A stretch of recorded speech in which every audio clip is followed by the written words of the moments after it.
Justin Willis making his MMA Hour debut. There he is. Look at that smile. Damn, look at those pearly whites. Justin Willis in the house. How are you? What's up? I'm great, brother. How you doing? I'm doing great. It's good to have you on the show. It's long overdue. I apologize for taking so long. You ain't got to apologize for shit, brother. All right, cool. Well, congratulations on your success thus far. Do you feel like people, I remember talking to you in Detroit and you said, this time next year, I'm going to be in the title picture. They're going to know what's up. I'm one of the most talented and athletic people in this division, in this sport. Do you feel like people are starting to get behind you? Like the bandwagon is starting to fill up? I don't need no bandwagon, man. I'm a one-man wrecking ball. So the next guy, he'll be up in September, October. Yeah, man, we keep moving, man. This train will keep on going. I don't give a fuck if I'm the only motherfucker on it. Why? You don't want people behind you? You don't want, some fanfare behind you, some buzz surrounding you? That's not something that I need, So what I need to do is just win. That's it. Yeah. And if people have my back, then they have my back. But that's not something that I covet.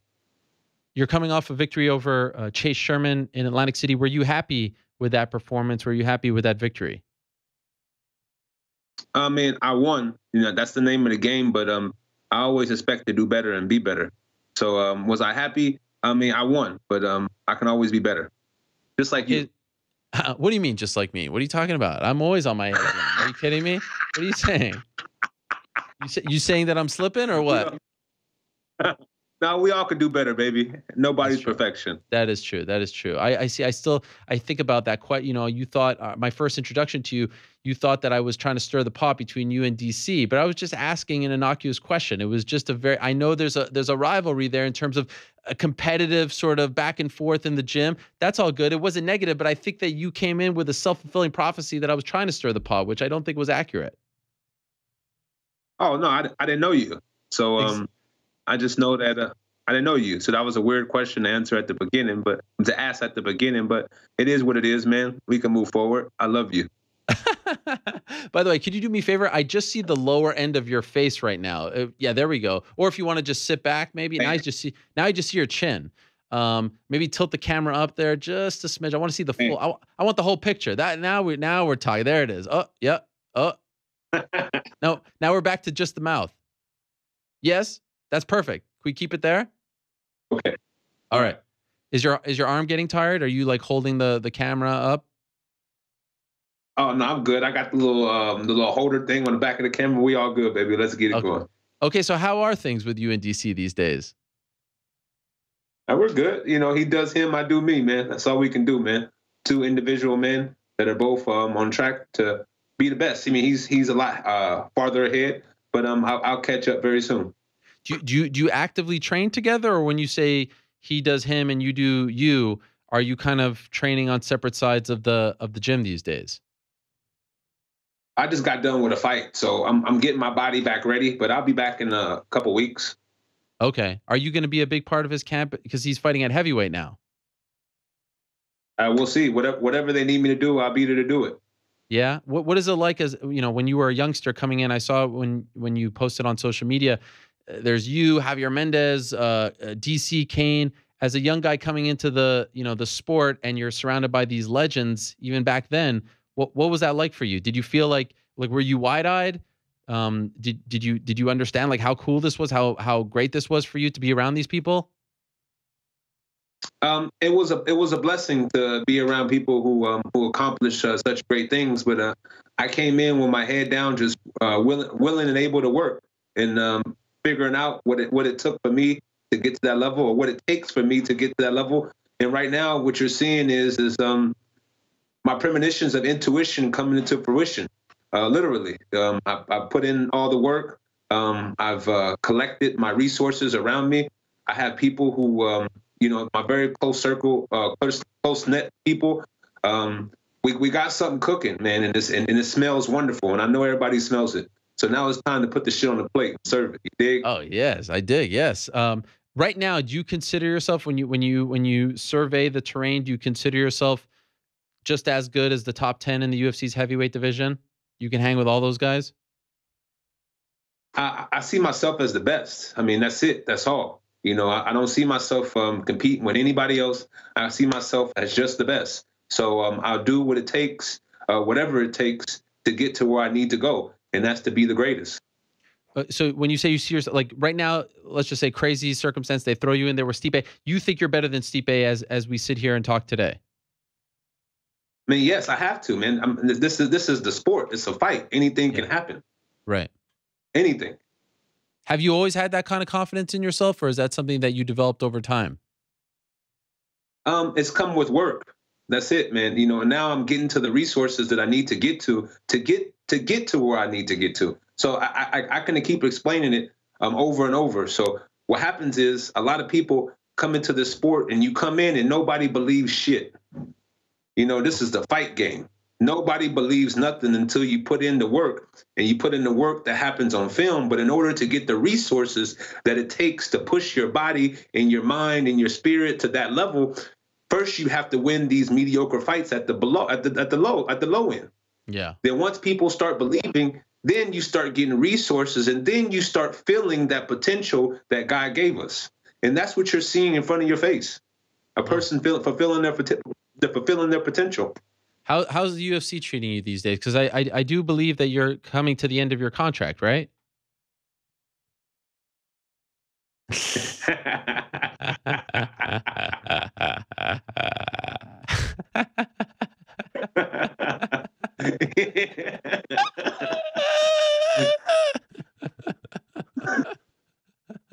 The man, you the man, bro. I love you, man. What do you mean? What's so Yeah, funny? I'm coming to the end of it. Yeah, okay. Yes, I'm coming to the end. How many fights left? One. Oh, and so what's going on? What are they saying? What are they bringing to the table?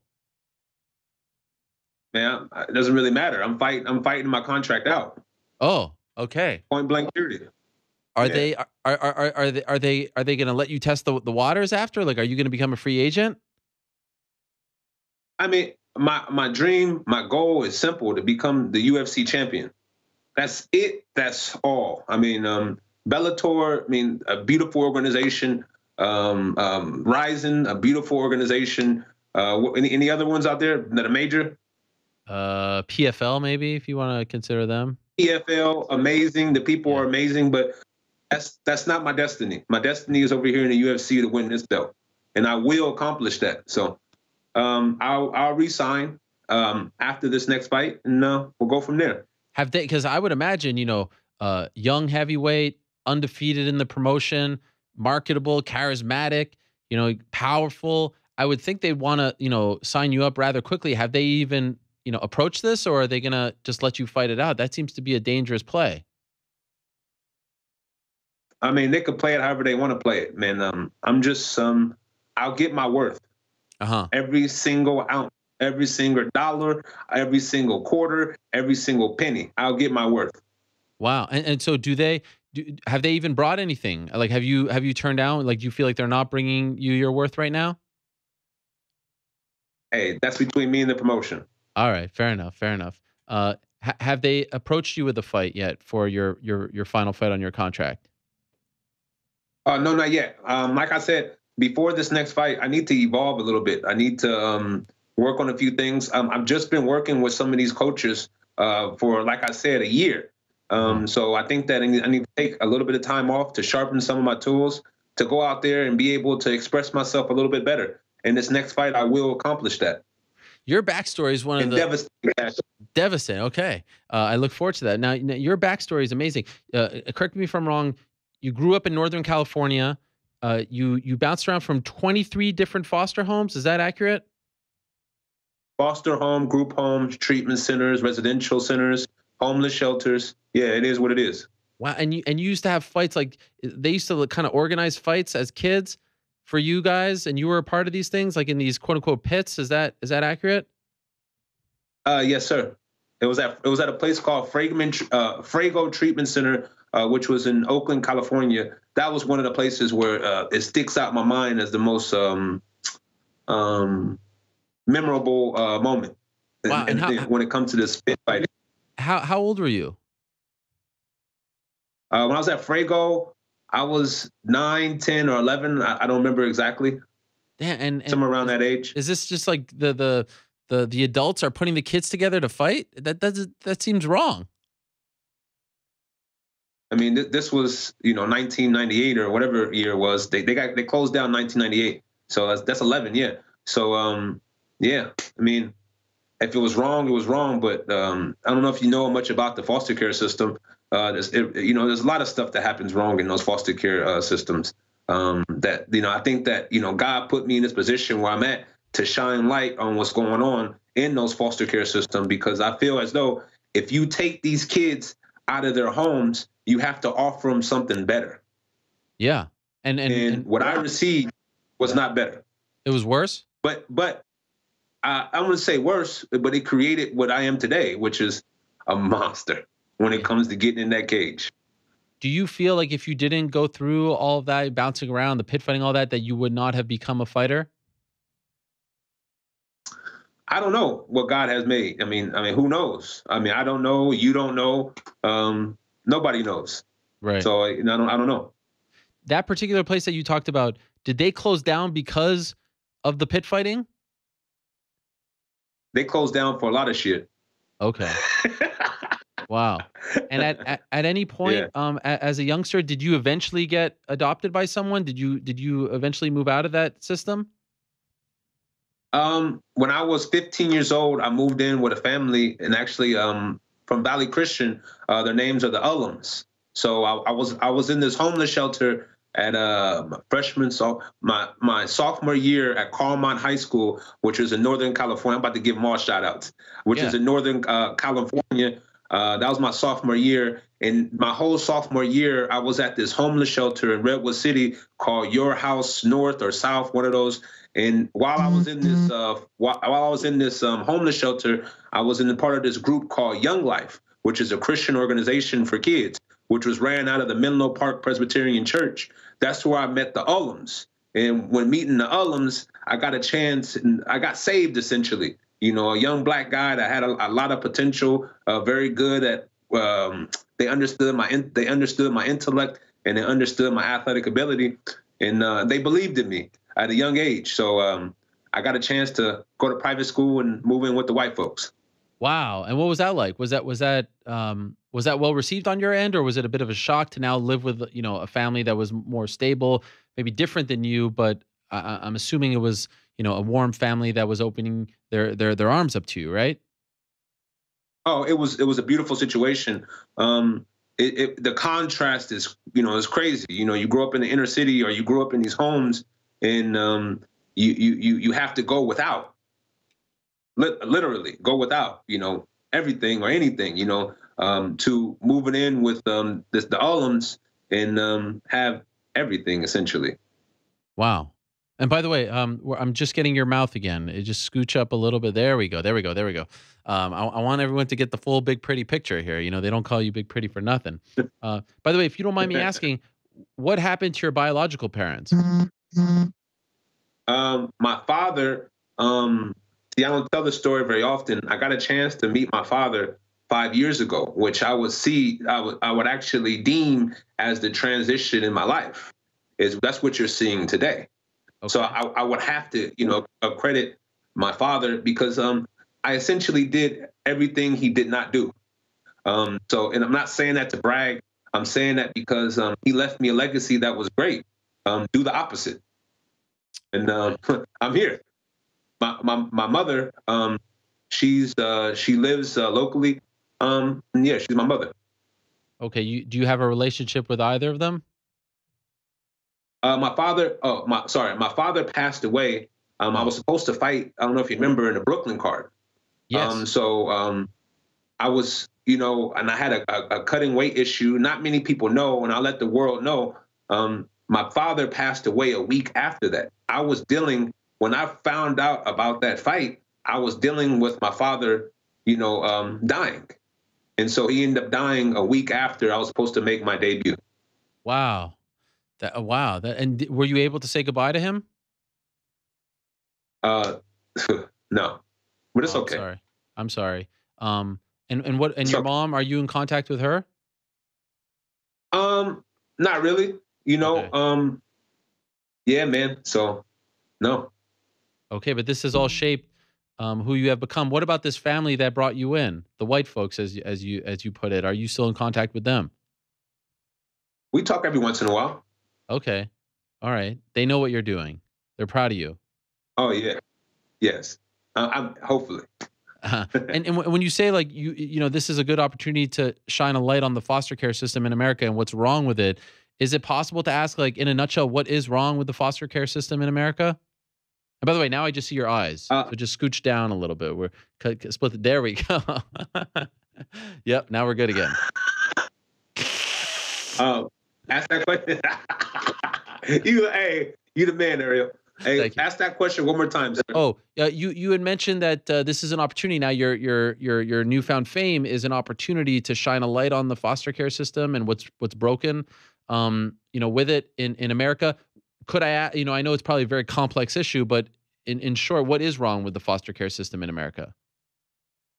Well, can I break down one thing for you really, really quick?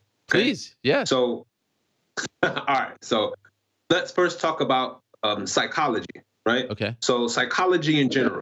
Psychology, we all know, is outdated. It's outdated because if you have a person that is supposed to come to you or you go to them for help, now, when you go for them for help, you have to realize that this person is dependent on you to eat, to pay for their gas, to put their kids through college, to essentially to live. So if you only come one time, what happens? That residual income does not happen. So what a lot of psychologists have to do is create a codependency. Now, does that make sense? Yeah. Does that make sense? So what psychology is today is essentially codependency pushing. Now we got to get back to the foster care system. And the foster care system, the reason why I think that I'm not saying some people or some kids do need saving from the situations that they are in. That is a fact, right? Some people or some individuals or some kids are in dire situation where they do need to be saved. But my whole thing is, if you save these kids, make sure you offer them something better. You offer them something that where the success rate is more than 1% when it comes to graduating from college. Okay, we have to raise the percentages. 50% are supposed to be homeless after they get out of the system. We have to do better. Now, all you have to do is go look up the statistics when it comes to the success rate of kids who come out of the system, and you will know exactly what I'm talking about. Wow. That's all I'm saying. We have to offer them something better. And it can't be codependency. Right. Wow. And I appreciate you breaking it down like that. It's very clear. I mean, you're a very smart man. You beat the system, so to speak, right? I mean, you're able now to make a solid living, and you're doing great things. You went to college, right? You went to San Jose State University. Yes, sir. And I have to say, one of my favorite schools as a youngster growing up, in my locker room, believe it or not, in my locker room, a young Jewish white man like myself had a picture, no joke, 1968 Mexico City Olympics. I had the picture of Tommy Smith and John Carlos with the raised fist because I fancied myself maybe an adopted brother. I had an afro. I would go to school with the Malcolm X shirt and hat by any means necessary. I just loved everything about African American culture, and those two men to me were heroes for what they did. And I know that they went to San Jose State, right? And you, I mean, I saw that you honored them on your Instagram recently, the anniversary. They mean a lot to you as well, correct? Yes, sir. That's amazing. Did you know about them before you went to San Jose State, or did you learn about them once you were there? No, I did not. But I have a question for you. Yes. Have you ever heard of divine intervention? Divine intervention. Of course I have. Yes. Me and you. Is that what you're saying?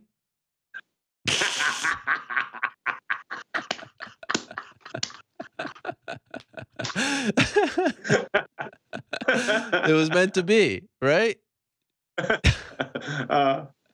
No, but it was really meant for me to go to San Jose State. Yes. It was meant for me to live my life the way I live my life, to grow up the way I grow up. You know, everybody who we meet, it's not accidental. It's really not accidental. So my Jewish brother, you are a real brother. Because Yes. have you ever done one of those? Have you ever done one of those tests that they do for to see what you really are? No, I haven't. 23andMe, right? 23andMe, the DNA test. Yeah, I bet you got some black in you, brother. For sure. I mean, look at me. Look at me. The brothers love me. Are you kidding me?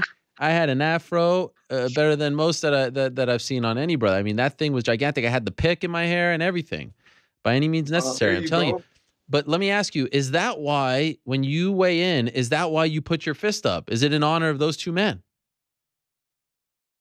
It's not an honor. I mean, of course, I got it from Tommy Smith and John Carlos. I mean, obviously, but they're part of the reason where I got it from. But it's way bigger than them. So what does it represent? It represents solidarity. Okay. It represents, unity. It represents a whole bunch of things, man. And yeah. When's the first time that you did that? Yes. Power. Represents power. Yes. When's the first time that you did that? Actually, my first UFC fight. I want to put that or keep that, away until I got to the UFC. Oh, okay. And how is it received? I don't know. I don't care.